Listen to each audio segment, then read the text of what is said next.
একটা কথা কি জানেন তো, আপনি সস্তায় যদি কোনো জিনিস পেয়ে যান, সেই জিনিসের মূল্য আপনি কখনোই বুঝতে পারবেন না। আবার চট করে যদি সেই জিনিসটা আপনার কাছ থেকে হারিয়ে যায়, তখন আপনি বুঝতে পারবেন জীবন আরো সুন্দর হতো যদি সময়ের আগে মানুষ চেনা যেত।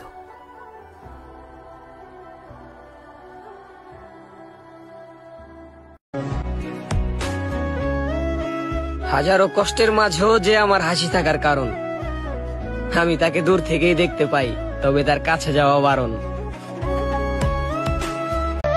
বন্ধু, পদ্মা নদীর বুকে এখন ভাইসা গেছে চর, আর সোনা বন্ধু এখন নতুন পাইছে, তাই আমায় করছে পর। তুমি যা চাইলা তাই দিলাম, এই যে তুমি এখন মুক্ত।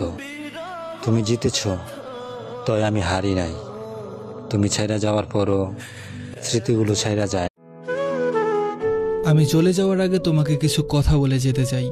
হয়তো আমি আর থাকবো না, তবে আমার এই ভিডিওটা তোমার সামনে পড়লে কথাগুলো শুনে যেও। হয়তো তোমায় না বলা কিছু কথা তুমি জানতে পারবে। চিন্তা করো না, তুমি জোর করব না তোমায় আমার সাথে কথা বলার জন্য। আমার প্রতি যদি তোমার ভালোবাসা থাকতো, তাহলে কথা বলার টান তোমারও থাকতো। তুমি আমার হও বা না হও, এতে আমার কিচ্ছু যায় আসে না, কারণ তোমাকে ভালোবাসার জন্য আমার তোমাকে প্রয়োজন নেই। বিশ্বাস করো, আমি তোমাকে ছাড়াই ভালো থাকতে পারবো।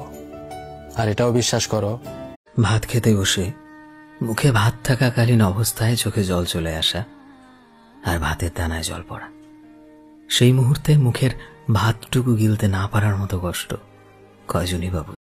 যোগাযোগ বন্ধ করে দেওয়ার পরেও যে মানুষটা আপনার সাথে একটু কথা বলার জন্য হাজারো বাহানা খোঁজে, সে আর যাই হোক, মানুষটা আপনাকে সত্যিই ভালোবাসে।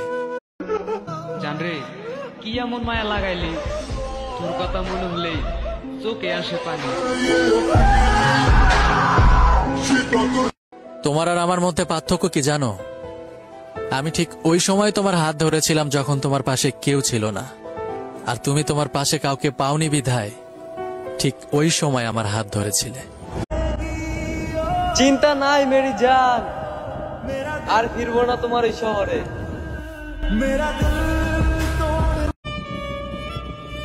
চাইলেই কি সবার মনের মতো হওয়া যায়?